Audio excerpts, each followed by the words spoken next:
What's up guys, it's HK here, bringing you a review for Attack on Titan chapter 77. Wow, so yeah, this chapter was a bit surprising in terms of giving us some revelations, some answers, and the way we see characters, the way we didn't see them before. This chapter comes in 3 parts, 2 flashbacks and then back to the present. The first part is a flashback to about volume 4 of Attack on Titan, when Eren had just revealed his Titan powers and they were trying to close up the wall. And we find Reiner and Bertolt overlooking the area, or what remains of Traust, and they're standing there,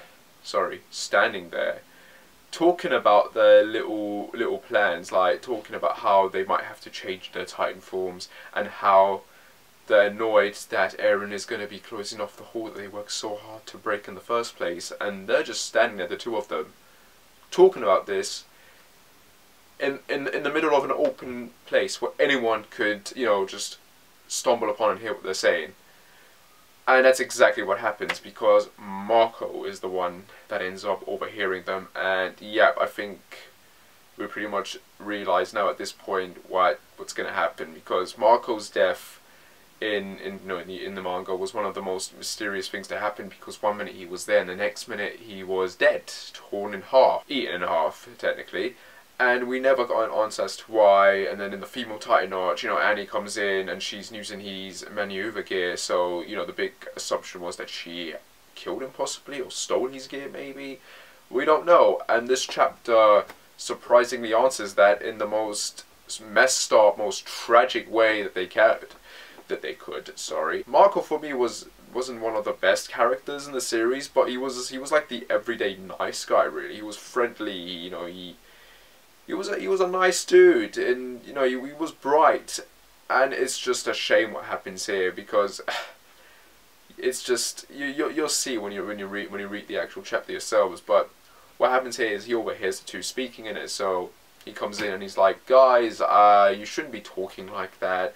I know you're all stressed and tired and exhausted from all the crap we've had to go through today, but you know, you shouldn't be sprouting nonsense and crazy talk like that in the middle of this, where everyone can hear you and shit. So you know, just relax a bit. You know, we're friends, so let's go in there and give it our best. And he jumps off, flying into the action. And Marco is very perceptive. Like, he manages to put 2 and 2 together and comes to the realization that Reiner and Bertolt are possibly, or obviously are, Titan shifters. And at that exact moment, Reiner comes in and throws him to the nearest rooftop and pins him down. And my god, the expressions for this, the way Marco is just crying and screaming for help and telling them to stop, like, it's heartbreaking and very disturbing. And you've got Reiner putting his hand over his mouth, like trying to shut him up, and Bertolt just standing guard there.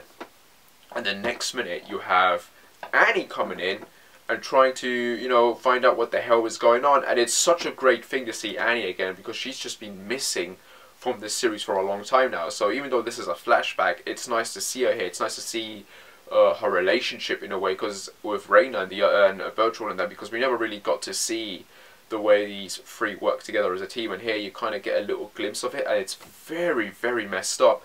Because what happens is you got Reiner holding Bertolt down, and Marco down. I'm getting confused here now. And Marco screaming for Annie to help him, and obviously, you know, she's a bit pissed off and she's horrified at the same time. But why he had to get involved and what they're doing as well. And Reiner pretty much goes, you know, tells her in her face that if she's loyal to their cause, you know, and loyal to her father, she wants to see her father again, she's going to have to prove herself. And at this very moment, he pretty much orders her to take off Marco's maneuver gear. And that kind of just messes her up, really, because, you know, compared to Bertolt and Reiner, Annie really looks like she doesn't want to do this. Like, you know, Annie was always the quiet, serious type, and when she was revealed as the female Titan, she was a bit psychotic there. But here you see a whole different side to her, and it's like you could see the conflict in her expressions. She doesn't want to do this, but she has no choice. And there's this whole talk about this evil race stuff, like, you know, and I just don't get that. I don't get what the hell is going on about that. I don't understand that. Like, you're calling these people an evil race, then what the hell are you doing here then? Like, you know, this guy hasn't done anything to you yet, and you're just gonna, off him off like this. But the way they kill him is messed up, is more messed up than what they do. Like, what happens is, like, yeah, Annie just goes in, gets the menu maneuver gear off, and Marco is just like, he's just terrified. Like, seriously, well done on the expressions, the way they were drawn. It's traumatizing, really. And then the three of them, she throws the maneuver gear for a window, and the three of them, quickly jump away as a Titan approaches. And in that one moment, as they're jumping away, Marco like calls out to them and just says why they could have just talked about this. And in that instant, all three of their expressions, like for Raina, Bertold, and Annie, it's just an expression of horror and confusion as they look back.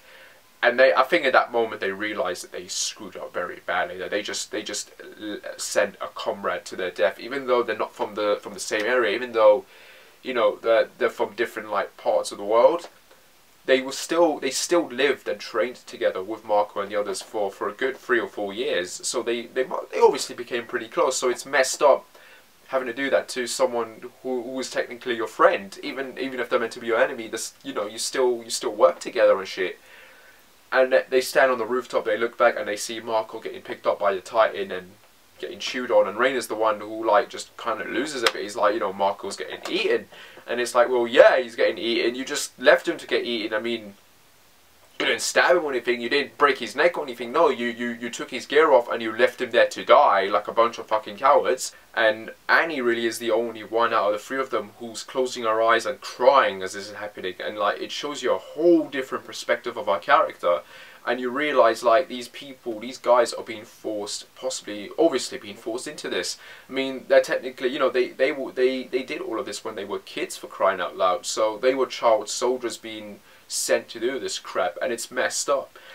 And yeah, like, it gives you a whole different perspective on the character relationships. I mean, Raina himself even points out to Annie, like, how she's been showing compassion, like, when she saved Connie's life. And that's one of the reasons why he forced her to, get the gear off Marco, to prove her loyalty to their cause.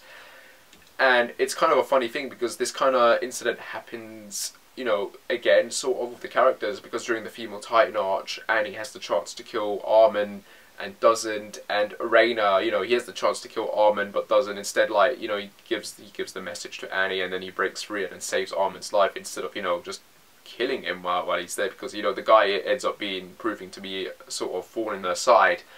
And obviously during the Clash of the Titans arch, Raina nearly getting hurt and revealing himself, trying to save the other characters' lives, and Bertold just kind of losing his shit at what Raina's doing.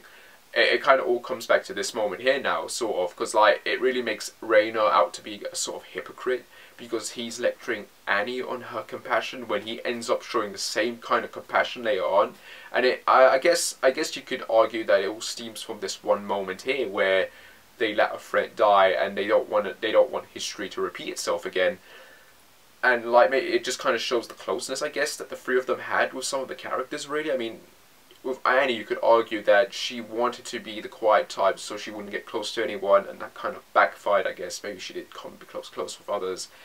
But yeah, it's sad, it's tragic, and that's kind of the way we leave this part of the chapter behind. And the next part is the second flashback, which takes place the day before the Survey Corps arrived to retake the wall back.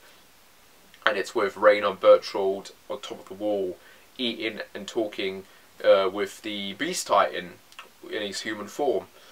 And there's a bit of a weirdness going on with this, like the way he uses words like warriors and village around. And we also find out what his name is, which is War Chief Zeke. Remember that Titan on 4 legs, which I like to call the Dog Titan? Well, that ends up walking towards the wall below them and calling out to the Beast Titan, and he calls him by his name. And it's really freaky what that thing looks like. I mean, I don't know if it was a human or something. I mean, I don't know why it's walking like that, but yeah, the fact that it can talk to them, that's just, the Titans can talk. Like, wow, that's freaky. I wouldn't have expected that. I guess this is another Titan shifter, perhaps, maybe, but like, it's being used as a carriage. So anyway, you've got the three of them talking, and War Chief Zeke pretty much making it clear to Raina that if he wants to fight him again, he's more than happy to try again, but if he loses this time, he's going to take his Armor Titan power. And Raina just kind of refuses that and says, well, no, we don't have to get into any of that kind of stuff, like I'll do what I have to do now, you know, forget Annie or whatever. And yeah, like again, you kind of get the sense that these guys are being forced into this, like they really don't want to do this. But I don't know what the hell is going on here. There's just a weird mystery surrounding these guys, especially the Beast Titan. I mean, who the hell is he? What is his beef? Like, what's this talk about the evil race? Like, how they're gonna finally end like this war, this battle that they've been fighting, not finishing the evil. Like, why are the humans the evil race? What did they do? I mean, I've got a few theories maybe, but like I can't really pinpoint exactly. Like I just don't really like until we find out more about these guys, a lot more about the history and the storylines. We can't really pinpoint what the hell is going on. I mean, it feels like that, you know, Reina and them lot are fighting for the greater good. But what is the greater good? What do they know that we don't know? What the others don't know? What Eren and the others don't know? I guess that's going to be all explained when they get to the basement. But yeah, this part of the flashback just ends with Bertolt and Reina just having their little camaraderie, brotherly kind of friendship, you know, gesture. And how Reina points out that Bertolt's always been the kind of coward and weakling that, you know, because he always, you know, Bertolt's always been the guy who always waited for Reina to tell him what to do, and now Bertolt's he's kind of grown into his own person now. He's kind of getting up there and saying, like, we're going to do this, we're going to do that. And it kind of ends there. You know, the flashback ends with Reina pretty much going to Bertolt that he's going to see Annie again. That, you know, so obviously that, you know, he loves Annie. Obviously Bertolt loves Annie. It's also kind of hinted that, well, not hinted. You know, Reina pretty much makes it clear that he made a promise to Krista, aka Historia, that he was going to save her, protect her, bring her with them or something. I think maybe obviously. Because I imagine he also made a promise with Ymir as well. So yeah, there is that kind of honor with Reina there, because, you know, they call themselves warriors, so I guess there's this whole warrior mentality going on here instead of the soldier mentality that he had when he was in the Survey Corps.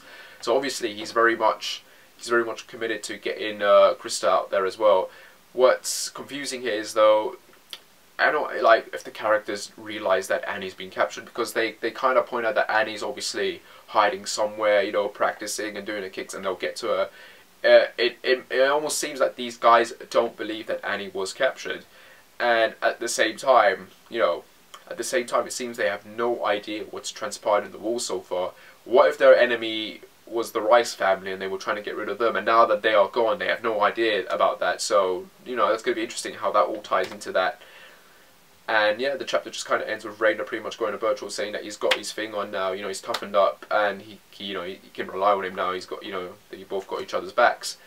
And then the final part of the chapter, you know, ends with where the last chapter ended, with Reina's head exploding, and yeah, pretty much the Titan head's still there, but Reina's human head is pretty much gone from up here. All of that from here is gone. That part is gone. So Reina technically should be dead. I say the word should because he's not, because he's still moving. And at the same time, you've got Sasha and Connie crying their eyes out that they've just killed Reina, and Jean, you know, he's passionate, he's screaming, he's happy as hell. And then he picks the two of them up, you know, wondering why they're crying, and that, you know, they just killed the enemy, they shouldn't be crying for the enemy. And, you know, the two of them are going, well, it's Reina, we just killed Reina. And Sean at the same time starts to shed some tears as well. And again, it just kind of shows the unity, the kind of comradeship that these guys had, the friendship that they had. And it's just messed up that they're enemies now, innit? Like, even though they're enemies, there's still some sort of connection, there's some sort of heart and humanity, and it's really messed up, really, what's going on here. But what's even worse is, you know, what's more screwed up is, like, this entire plan in order to stop Reina, and he's still moving, like, he's still not down. And Eren, he's just standing there watching when he should be getting off his ass, going in there and pulling him out. No, instead, they're just waiting there, obviously because they think Reina's dead now, but nope, he's not, because somewhere, you know, some part of him starts to move, and he uses his Titan form to scream out. And the scream, the roar, is pretty much a signal for the Beast Titan to throw in Bertolt, who's been hiding in a barrel this whole time.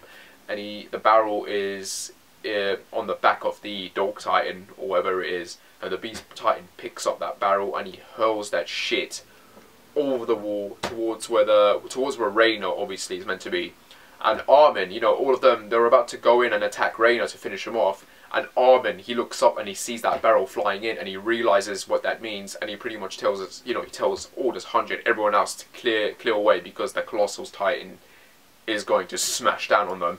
and the chapter pretty much ends with Bertolt in the barrel, trying to find Reiner from up there.